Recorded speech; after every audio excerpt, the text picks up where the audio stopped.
Hello again. It's me, it's Katie Cowan, and this is the Creative Boom podcast. And this one's a bit of a bittersweet one this week because it's our season finale. Oh yes, the last in the series, The Last of Us. So if you've stuck with us these past 3 months, thank you. But let's go out on a high because our guest this week is the wonderful Rob Draper, lettering artist, designer, and an actual fellow of the University of Worcester. Ooh, fancy. Where he now lectures on a master's in creative identity. But don't worry, he wears it lightly. That's just how Rob is, very chilled out, very laid back. But here's the thing about this person. 10 years ago, he was the art director of a fashion brand right at the top of the Snakes and Ladders board. Do you remember that? I used to play it with my grandma and granddad back in the day. Anyway, he was then made redundant at 40 and he slid all the way back to square one, which, if you have played the game, is heartbreaking. He cleared out a warehouse waiting for work that never came. And when nothing turned up, not one little thing, he made himself one promise. Try anything, turn down nothing, because action, well, it creates action, doesn't it? So he did. He taught art in a men's prison. He drew on Starbucks cups, which is how the whole thing went viral. He learned sign writing from a canal-barge painter and hand-painted branding on skateboard ramps for Superdry. Anything that came his way, he basically said yes. We get into all of that, the messy middle of a creative life, redundancy, divorce, losing the house, starting again on a camp bed at his sister's house. And we talk about what success even means once you can't afford the trappings of it. There's the creative toolbox, baby steps over big leaps, and kicking enough balls at goal that eventually one goes in. If you're facing a bit of uncertainty right now, and I know a lot of us are, this one's for you. The theme is creating something from nothing. So here's Rob. This episode is sponsored by Adobe Firefly, the all-in-one creative AI studio, now with brand new agentic capabilities that can handle multi-step creative tasks across Photoshop, Premiere, Illustrator, and more. Whether you're a designer, filmmaker, or content creator, Firefly is built to move at your pace and keep your creative voice front and center. Find out more at the link in the show notes. Rob, it is so nice to see you again. How are you doing? I'm good, thank you. I'm good. How are you? I'm good. I find that the more I talk to you, the more my slight Birmingham twang comes out a little bit. You're based in Worcester, aren't you? I am based in Worcester, yeah, 26 miles away from Birmingham. Well, I know this is the thing. This is what us Northerners do. We just merge you all into the same region and it's very insulting. Do you call old people twirlies where you live? I've never even heard that term. So that's a Kidderminster thing. Oh, really? They call old people twirlies because they get up too early. No, but I do get up early, so... Well, there you go. What are you, a kind of like 5 a.m. kind of kid, or? Yeah. Yeah, I'm kind of up and out, yeah. Amazing. Do you go to the gym? Do you go out on your bike? I used to run. I used to distance run. I used to run marathons.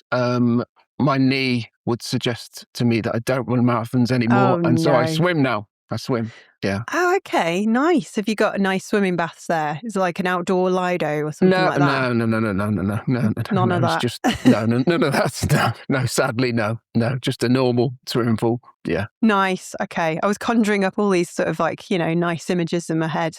There's like a sort of misty landscape with the mist hanging over the water. No. I usually walk the dog and then it's off to it's just a local kind of, whatever it would be, council pool.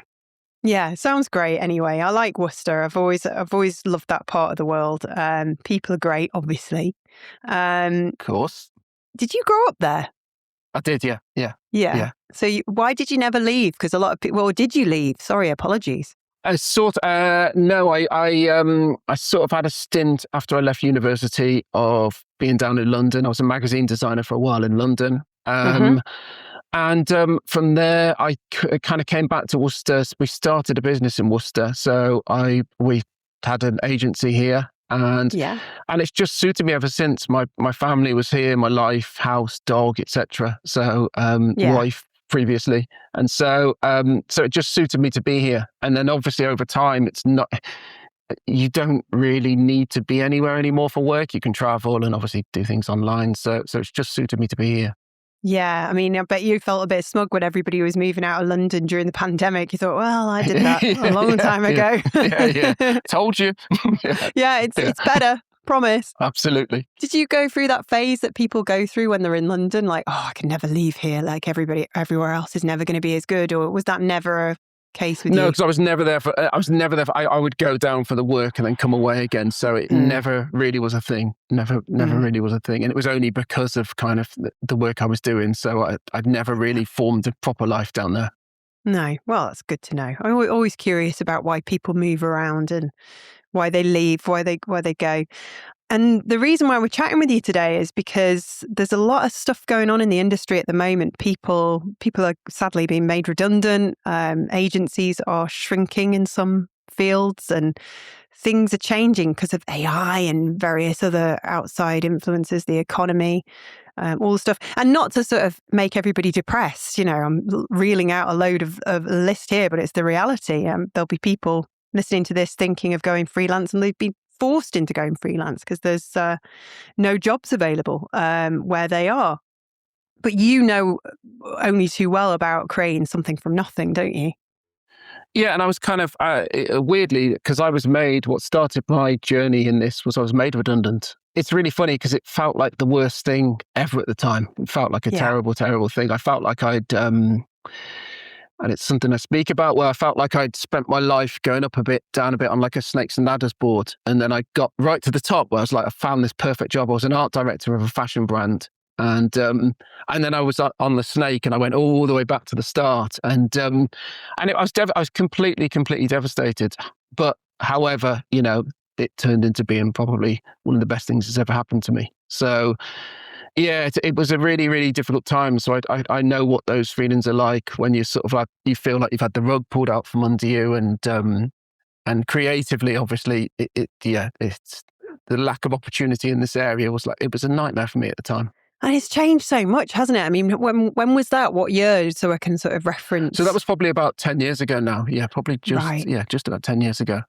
It's changed so much during that time. It changes. It changes. It changes. It doesn't even change by the year anymore. It changes by every 6 months. I think the lack of opportunity now for creatives, the difficulty that young creatives are facing, agencies shrinking. I think it's a really, really difficult time. Yeah, it really is. And I see it because I chat with people and I get emails through, and we've got the community now where everyone's chatting in there every day. And so you get a real kind of flavour for how everyone's doing out there. I think they're saying now that kids who leave university now are probably going to have 20 different jobs during their lifetime. But what would those jobs be as well? Well, which is the next thing. Will there be 20 jobs at a point? Yeah. Are we all going to be on universal basic income and skipping absolutely around green fields? It doesn't sound so bad. No. I think it is a really good time, however, to be a creative. I think it's a really, really good time. I think one of the things that we understand that we want from creatives is authenticity now. And I think that if we can sort of find that within ourselves and push towards that, I think that's really important. And I think it's a really important thing moving forward. I think, obviously, my thing has become kind of process. Everything is about the process. Everything's about that journey within work. And I think for creatives to try and find that in themselves, I think is a really, really strong thing. And I think it's something that should be pushed as much as possible. And I think also there are 1,000 different ways you can get out there now. Back when I was young, it was much, much different. There was no internet or anything at all like that. And you had to do these certain things. You had to be a graphic designer, or you had to be a photographer, or you had to be a retoucher, or you had to be an artist, or you can be any of those things and 50 more things now under your one brand. And I think that's something that has changed, and that's really, really exciting. It can be an exciting time from my point of view.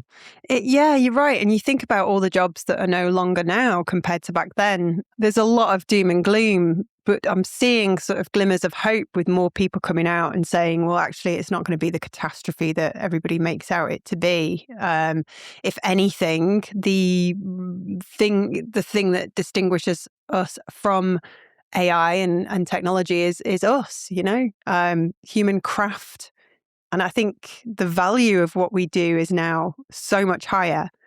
It's just that there are all these other factors at play that are causing the industry to shrink and struggle. I don't know whether AI is as impactful as we might think. I do think the economy is just really struggling. Yeah, and I think it's very much like the issue, I think, is on a really small scale. It's very much like sign writers and vinyl signs on shops. So, a few years ago, people would say, I really want the shop, my shop sign done. And they'd be like, okay, well, this is like £1,000. And they'd say, well, I can do it in vinyl and it's £50. And then people would be like, let's just do the vinyl thing. And I think it's the same sort of thing whereby, unfortunately, because money is always an issue, people will naturally often go for the cheaper thing. But it doesn't mean that there aren't still people having, lovely signs put on their shops. And I think that feels the same to me as the whole big AI argument. A lot of the smaller jobs will go because it would just be much cheaper to kind of to do them that way. But I think there'll always be a reason for kind of and an appreciation for craft and doing it actually properly. So if somebody has been made redundant, I mean, looking at your own story, how did you cope when that happened to you? What was the sort of moment where you realised, actually, if I'm going to, survive, pay my bills, I've got to do something? I just tried things. And I think I had a period of time where the company I was working for, I asked if I could stay on and clear out the warehouse because I thought, okay, that'll give me like 2 months of money. And they were like, we'll put you on a minimum wage or whatever. And I thought, I'll sort it out. It's going to be fine. Something's going to come up. I've got 2 months. Everything's going to be fine. It's going to be absolutely fine. And that time passed and the warehouse was empty and nothing had come up at all. And I was absolutely, no. I was like, nothing, not a slight thing. And so I thought, well, I'm just going to try things. I'm going to try things and I'm not going to turn down anything and I'll see where that gets me. That was my entire thing. Is I'm just going to try and get connected with things and see what happens. And it was simply that, I went off and, I started doing teaching. I started doing sign writing. I went off and learned with a canal-barge painter how to do proper sign writing. Wow. I carried on doing graphic design. I did graphic design sort of semi-anonymously for like brands and things like that. So it wasn't attached to my name or anything. Like literally absolutely anything that came my way. I helped the team at Superdry painting branding. Hand painting branding on skateboard ramps, just literally anything that came my way. I just like, yeah, that's fine. Let's do it. I started to get sessions working in men's prison, teaching, like doing art and design sessions in men's prison. Literally anything. That sounds fascinating, by the way, the prison thing. I'd really enjoy that, helping. It's the weirdest. It's such a strange environment to work in. Such a really, really, it's just, you sort of, you don't, the first time you go in, like every time you're walking across the building and just have to go through a series of doors and doors and doors and doors and doors that get locked behind you. I feel so claustrophobic. It's just a really, really unique environment. I've never been in an environment like it. Yeah. That's why I've stayed on the straight and narrow, Rob. The idea of being in a prison. And that's why you should. Yeah. Absolutely. Gosh. It's just making me chuckle because one of the questions in the chain reaction with the other guests was from Malika Favre, and she asked, what was the last thing you stole? Yeah. I was like, a block of marzipan when I was 16. Marzipan? I had the munchies. but marzipan? I love marzipan. What's wrong with marzipan? Everyone's always like, why did you buy it? Like, why did you steal some marzipan? Because I like marzipan. Yeah, I've just, yeah. If you just say crisps or chocolate or something, yeah, but that's no, peculiar. Marzipan. Yeah, okay. And ate the whole thing. There's a whole, we need to turn the podcast back. This is a ridiculously interesting story. Yeah, I mean, I was, young and silly and foolish, but it's what made me who I am today. We like your kind of experience, what you went through, and the struggle helped you like find a way through. And I think that's what a lot of people are going to go through now in the next year or two. They're going to have to do the same thing, and it's not that daunting, is it? It's not. It's once you're in it.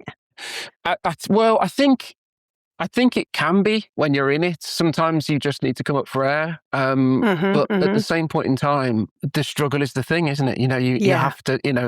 Unfortunately, it's the fuel.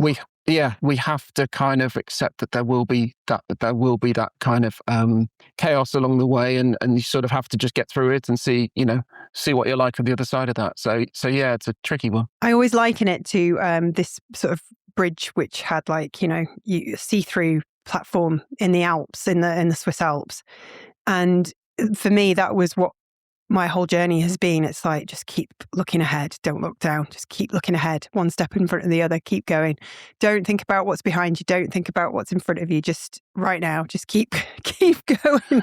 Try not to overthink it.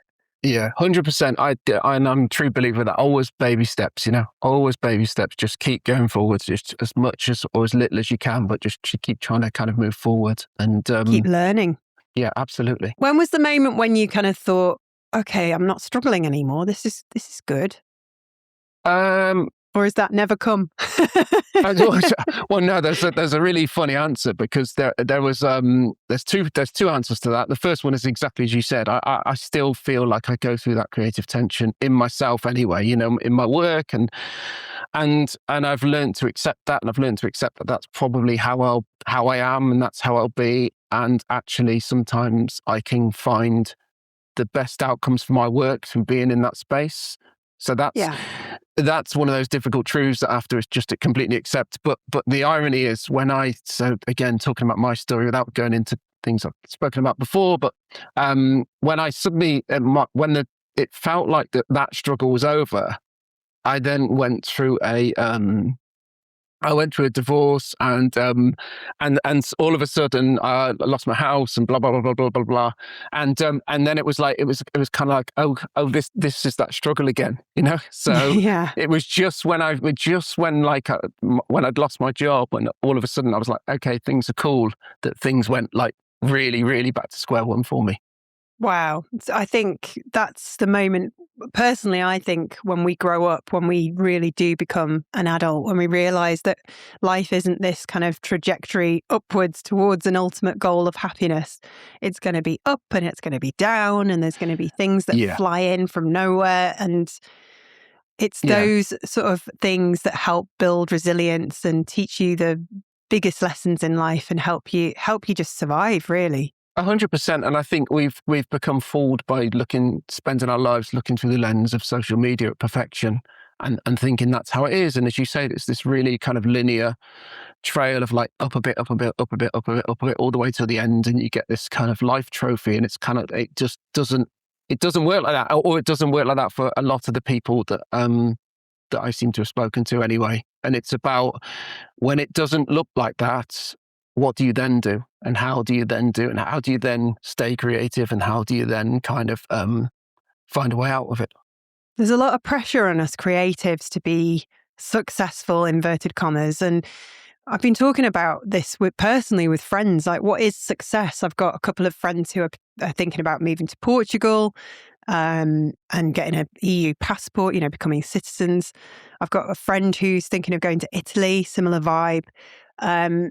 He's sort of really kind of rejected the big house, the fancy car, all of these other things, and has just found that time is the most valuable, precious thing. And he's really but I don't think, chatting with him and with my own kind of struggle with this, it's really hard to shrug off those expectations of where you think you should be by now at my age, 47. Forgive me, I don't know how old you are, Rob, and I would never ask a gentleman, but it's... No.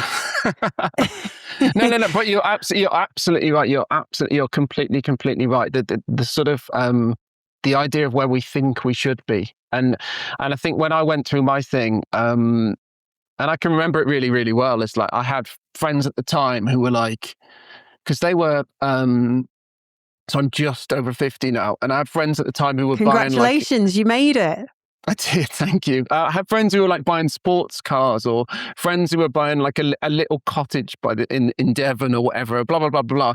And I was like, at the time, like I lost my house, and my house had gone, and I was living on a camp bed and at my sister's, and it was just like, so I couldn't have these things. Do you know what I mean? I couldn't have any of these trappings of kind of success. Mm-hmm. And so I was kind of like, okay, well, I need to think different, and I need to find my motive. If my motivation is attached to one of these things, then I'm never going to get there at this stage anyway. So I was kind of like, well, that needs to change. I need to change my mindset, and I need to find a different way through, and a different way that ultimately, because there's a challenge, isn't there, as a creative? There's a challenge in creating work that pleases you, but obviously you need to find a form of commercial outlet for that, because it needs to generate money in order for you to kind of carry on doing it and live that life. And so yeah, it just meant everything had to change for me.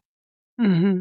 It's how you, what you've gone through at the time as well. It's so easy to forget what you took for granted, or what you didn't have prior. I mean, I remember being 22 and just wanting my own little flat, not being a kind of bedsit where I had to wipe the black and green mold around the window off every morning and then wash that towel again and again, and just not wanting to be in debt. And then suddenly you find yourself, 25 years later in a nice house, and you're like, oh, I could just do with a 1-bed flat. That would be really, really nice. No mortgage, I think, at this stage, and I can escape, get rid of the car.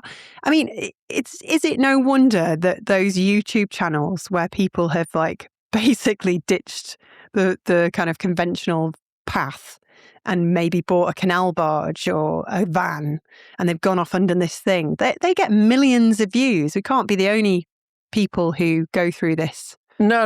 I think there is definitely a thing of like escapism, isn't there? Of watching other people and sort of putting your, even if you don't actually do it yourself, giving yourself that kind of mindset that you could do it, And I think that's, but yeah, I think, yeah, but it's a strange thing. Because you do have to find out, what ultimately what motivates you. Yeah. What's important to you. Yeah. What becomes important to you. Yeah.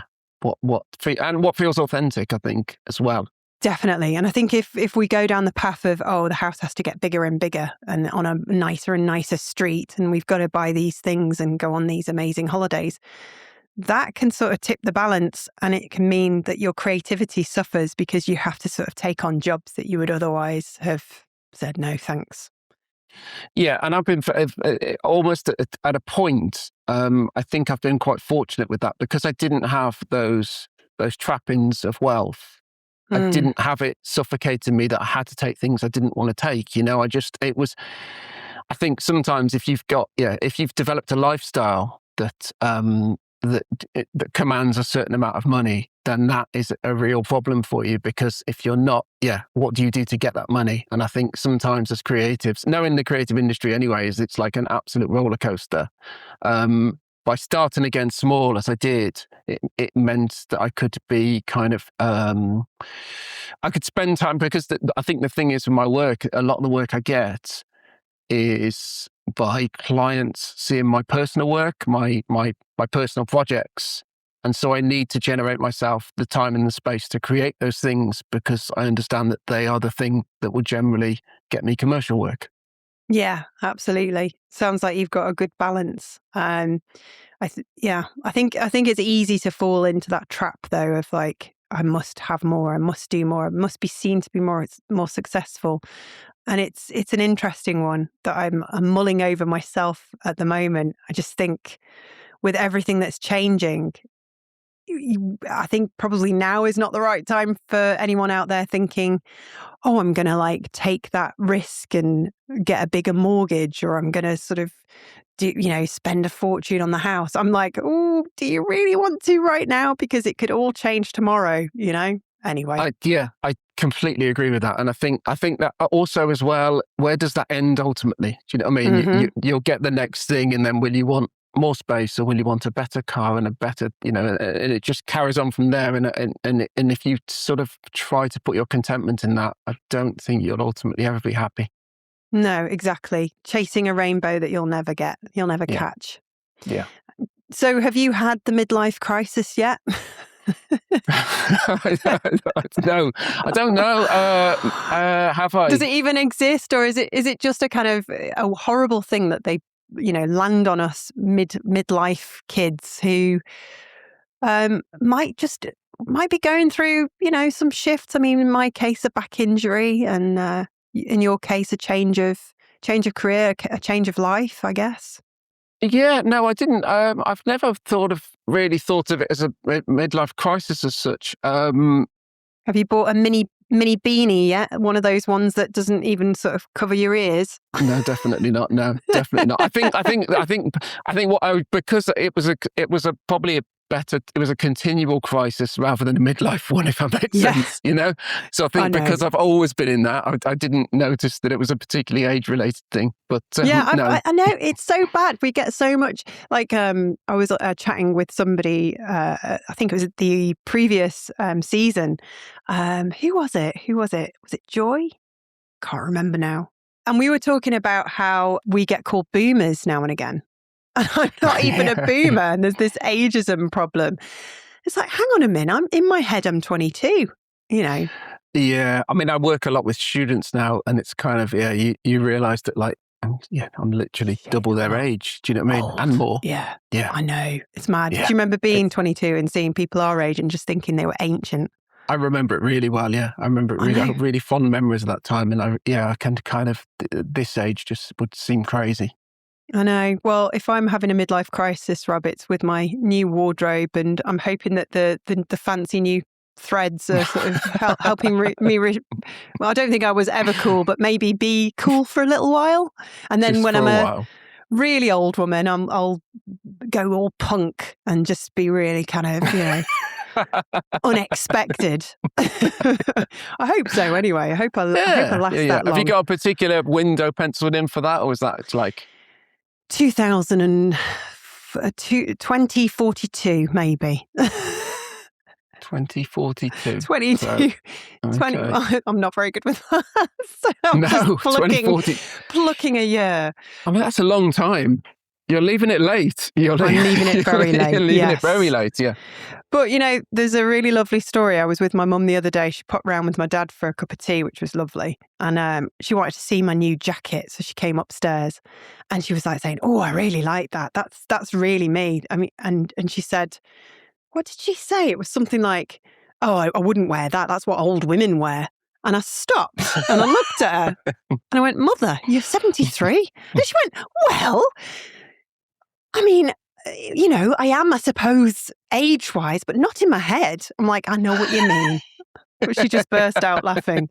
So I get it from her. She's fantastic.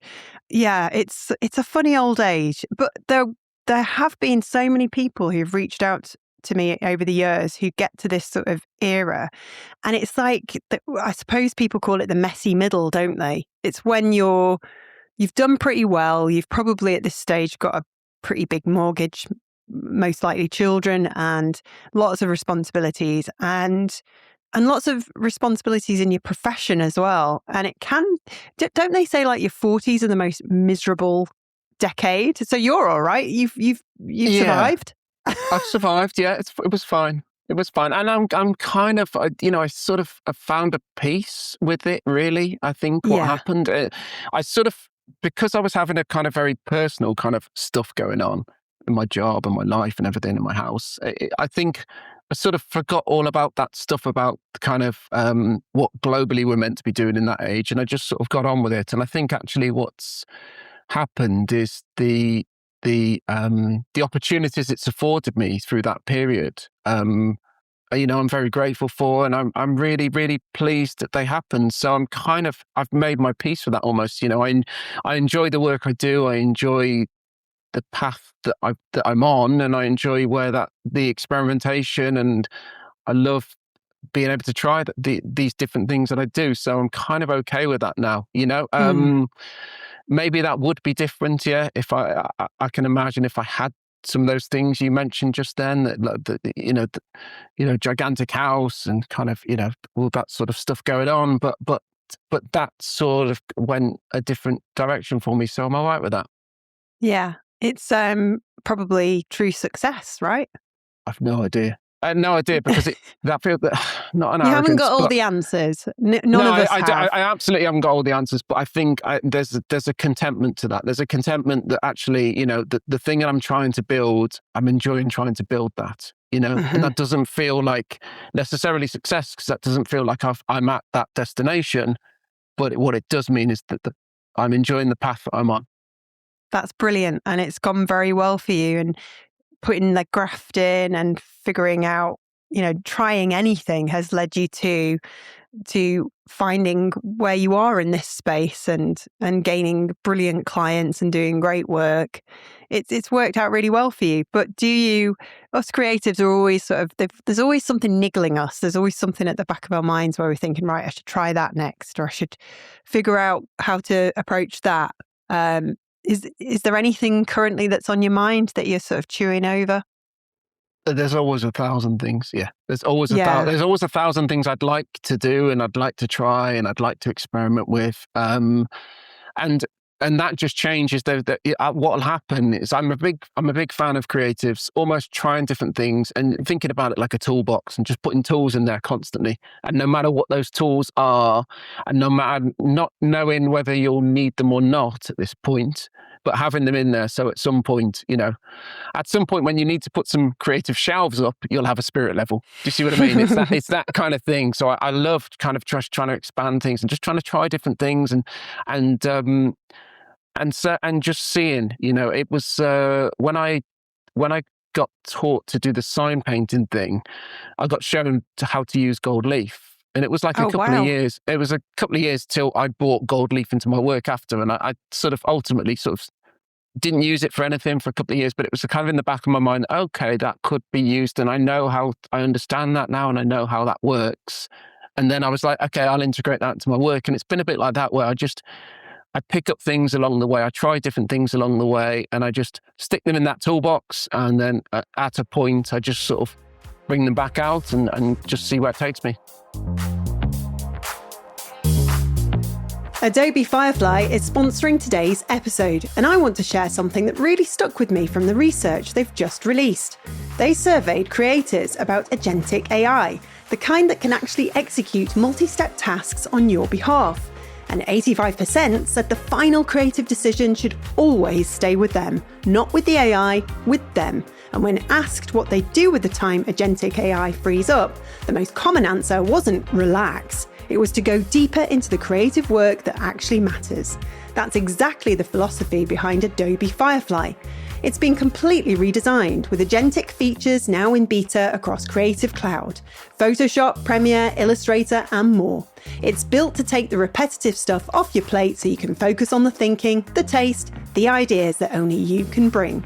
Head to the link in the show notes to find out more. And you've got a new chapter now where you're working in a university. Is it which university are you at? So University of Worcester. So last year, I've done I did some projects with the students previously. We did some sort of live brief stuff. They invited me in. And then last summer, I got told I was going to be awarded a fellowship with the university. So I'm now a fellow of University of Worcester. And as a result of that, they asked me to go and I guess lecture on the master's course there on creative identity. So I've got like young students who are fine artists, illustrators, graphic designers, people who want to get into fashion, 3D artists, got screenwriters in there. And this whole idea of just trying to sort of find their creative identity and find their path forward and ultimately find commercial opportunity and contentment for them as creatives. Yeah. Oh gosh, you're so humble about it. That's incredible. It sounds to me like you enjoy doing that, like what, teaching, like was that something that you realized you enjoyed doing when you worked in the prisons that time? I think sometimes it's I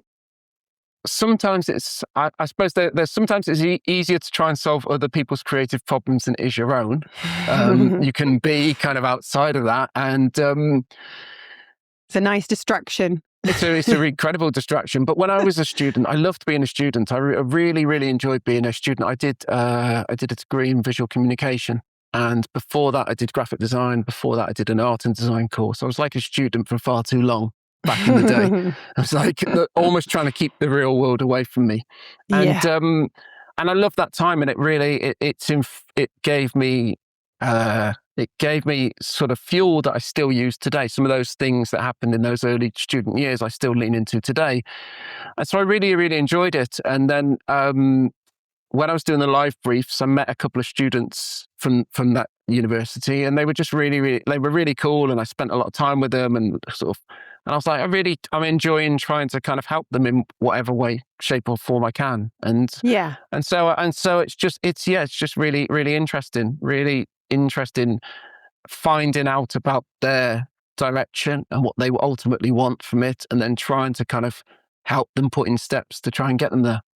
I bet you're part counsellor as well. I can imagine you're really good. It's almost like art therapy. It really is, because you just obviously, we all, as creatives, we've all got some sort of struggle, haven't we? We've literally, and it doesn't matter. Some of them are in their 30s with kids, and some of them are like, it's their first kind of thing in being a student, and they've all got these different kind of creative struggles. Some stuff that's directly linked to their work, some stuff that's just life stuff that's just preventing them being creative. And so you're ultimately just, a lot of it's talking one-on-one and trying to find ways out for them, trying to help them and trying to give them a creative path forward. How are they feeling right now with everything that's going on? Is there a kind of collective mood?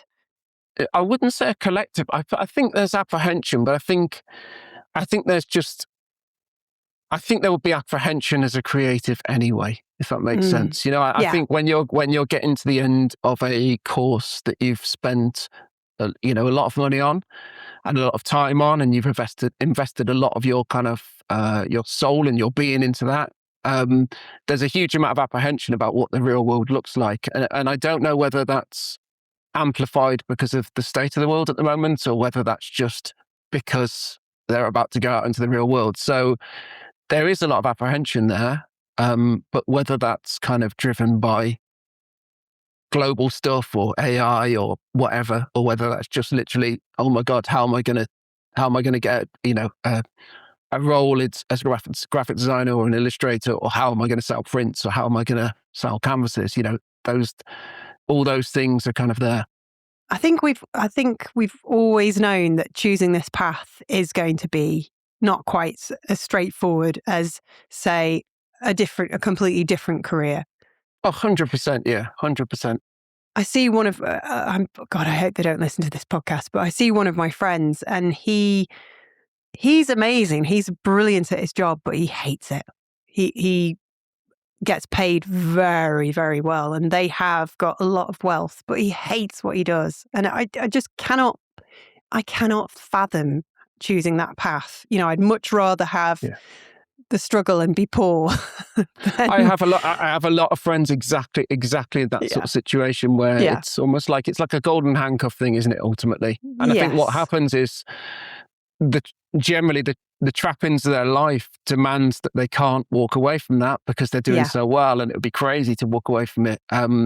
However, it's utterly kind of, for them, soulless and it's got no meaning to it, and got no kind of no personal kind of challenges within that. So I think the creative industry can be incredibly good for that. However, it's not the most straightforward route at all. No, I just hope people figure all of this out before it's too late.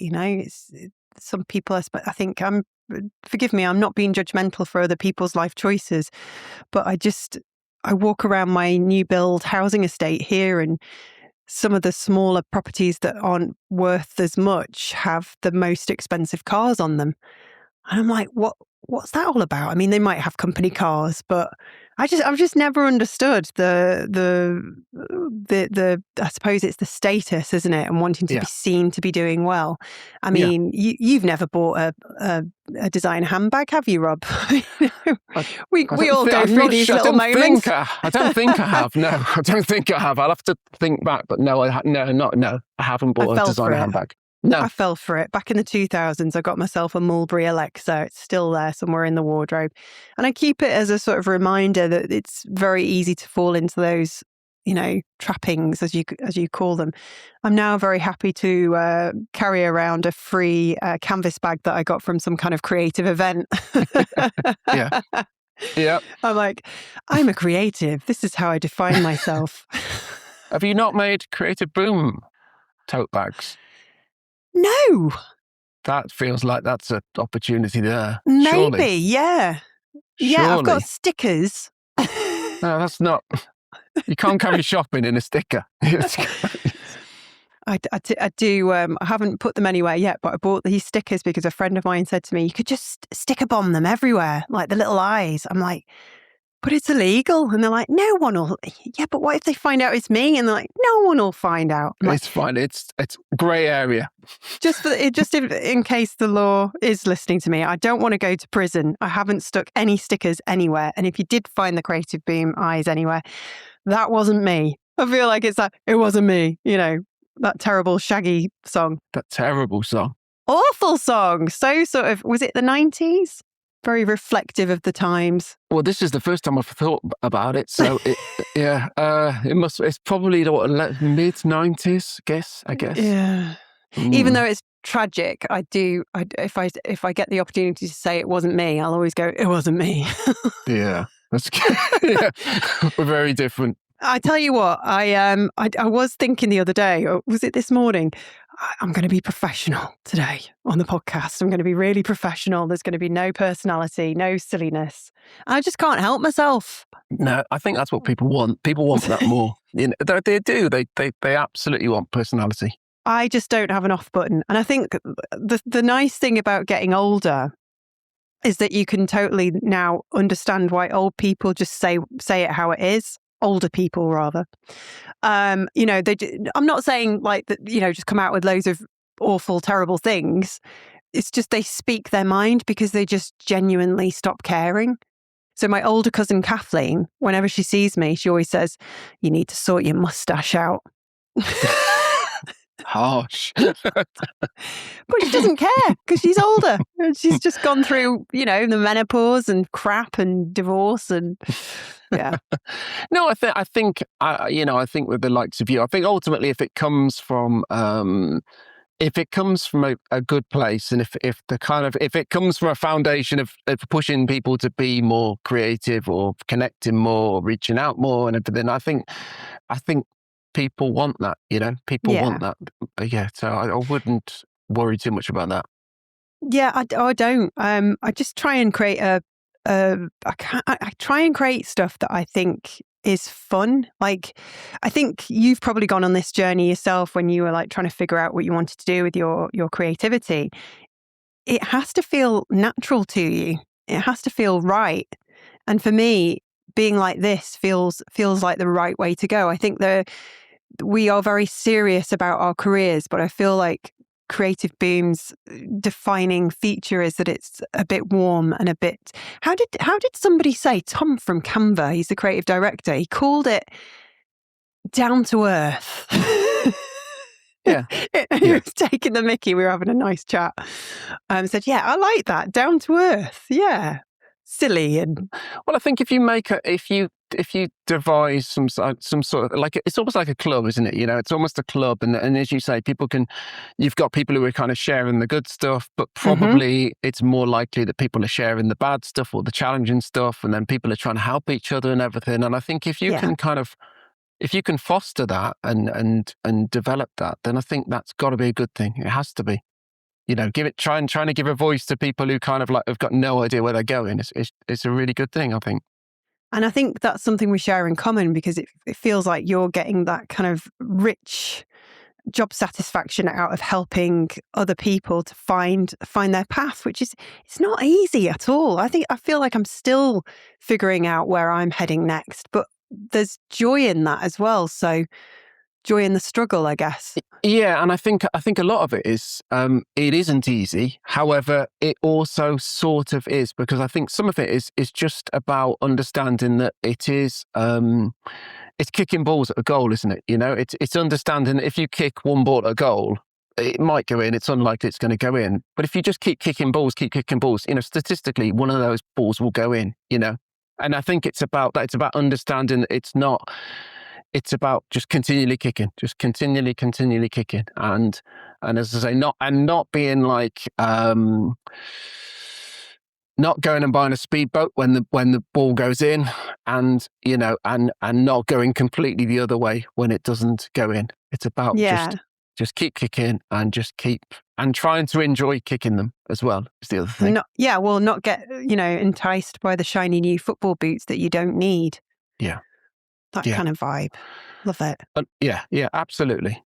We've gone really philosophical. We have. But it's all related. It's all related. The messy middle, and do you think that there's a chance that we go through a phase where we feel like we're past our sell-by date? Or do you think that's just, expectations and... I don't, to be honest, I don't know. And I am just trying to kind of continue to create work and try and create work that I enjoy creating. And hopefully that is in some way connecting with somebody else. And whether that's somebody who's going to buy work from me, or whether that's somebody who's going to hear me talking about work, or whether I do a lot of workshops now. So I do kind of quite analog workshops as well with companies and festivals, and again with students, or commercial opportunities as well. So all I'm trying to do is just create something that I enjoy creating, and hopefully that connects with somebody else. And I can't worry too much about anything else, because again, I don't have those answers, and I can't affect that anyway, can I? No, short of retiring, what else could you do? So I just keep trying to find the joy in the work, and that's the simplest. It is the most technical thing, but it's also the most simplest way forward. I don't think I'm ever going to retire. As in, I don't want to. Well, at some point you've got to go and do the punk thing. Was that 2042? So you'll need to take some time out for that. Oh, I'd have to. I don't think I'd be able to carry on doing Creative Boom, but I think I would do something else, maybe volunteer. Well, it'll be interesting to see what the creative industries look like in 12 months, in 18 months, in 3 years, what those creative industries, how they look, and how all this kind of turmoil at the moment has shaped them, and what remains.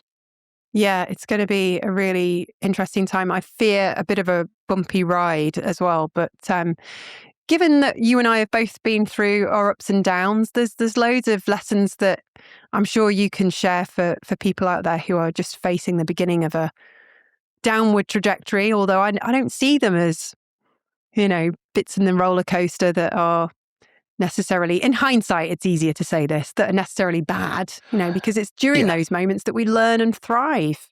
Yeah, absolutely. And I think it's, again, it's just, it's committing to doing the work, I think is a big thing, and trying to create opportunity. And, and even if, for instance, you were a graphic designer and you couldn't seek anything at all. There was nothing at all out there at the moment, and you kind of, okay, I'm going to connect with a photographer, and we're going to create a zine, and we're going to try and create a movement around that zine, and we're going to try and sell that zine, and then all of a sudden you've created something, and that will give you when you do get that interview, that will give you a better story, because you'll have something you can talk about. You'll have some process you can talk about. It will seem like you've got some kind of oomph about you. And I think it's about trying to find opportunity. And sometimes when those opportunities don't feel like they're there, creating them, and just, reaching out to other creatives and seeing if they want to get involved, or if not, just crack on and do it yourself anyway. But it will always give you when you do come across interviews and things like that, it will give you a better story. And I think actually, if I was employing somebody, and I used to employ people many, many moons ago, you want to hear that story, don't you? You want, if you want somebody as part of your company, you want them to be passionate. You want them to be bringing something to the table. And, drive and passion is like, it's just brilliant, rather than just somebody saying, yeah, I've come for this graphic design job because I like graphic design. You could be like, no, wow, look, I've done this, and this wasn't happening, so I've created this, and I've created this, and this was amazing, and I sold 12 copies of this, and it's like, all of a sudden you've developed a story, and I think that's really interesting. Yeah, agreed. Creating something out of nothing. That's definitely something we've both done. Yes. Well, thank you so much for coming on the show this week, Rob. You're the last in our series, and I'm very honoured that we got to chat with you about many, many themes and more. And we will see you on Thursday for The Spark. Brilliant. Thank you. And that, lovely people, is a wrap. Not just on this episode, but on the whole season so far. Can you tell I'm getting emotional? I'm not. I'm really not. I'm fine. There's just something in my eye. It's probably the fuzzy nose, right? Huge thanks to Rob Draper for being so open and generous and so wise about the messy middle of a creative life. If there's one thing I'm taking away, it's that, it's the idea of just keep kicking balls at the goal, not buying the speedboat when one goes in, not falling apart when one doesn't. Just keep going. Baby steps. Pop another tool in the toolbox. You never know when you'll need a spirit level. You can find Rob's work and follow what he's up to by the links in the show notes. Go and have a nosy. His lettering is proper beautiful. Now, of course, this is the last main episode of the season, but I'm not letting you go just yet. Stick around for The Spark on Thursday, where Rob and I get gloriously silly. There's old school electro, a portrait a day challenge, stolen marzipan, yes, that's probably got something to do with me, and my doomed lifelong quest to find one other person on the planet who gets the fuzzy nose feeling. You won't want to miss it. Thank you as always for listening, means the world. We'll be back with a brand new season in late September, early October, give or take. So look after yourselves, look after each other, and keep creating. See you soon. Thanks to Adobe Firefly for sponsoring this episode. If you're curious about the new agentic capabilities and what they could do for your creative workflow, head to the link in the show notes to explore.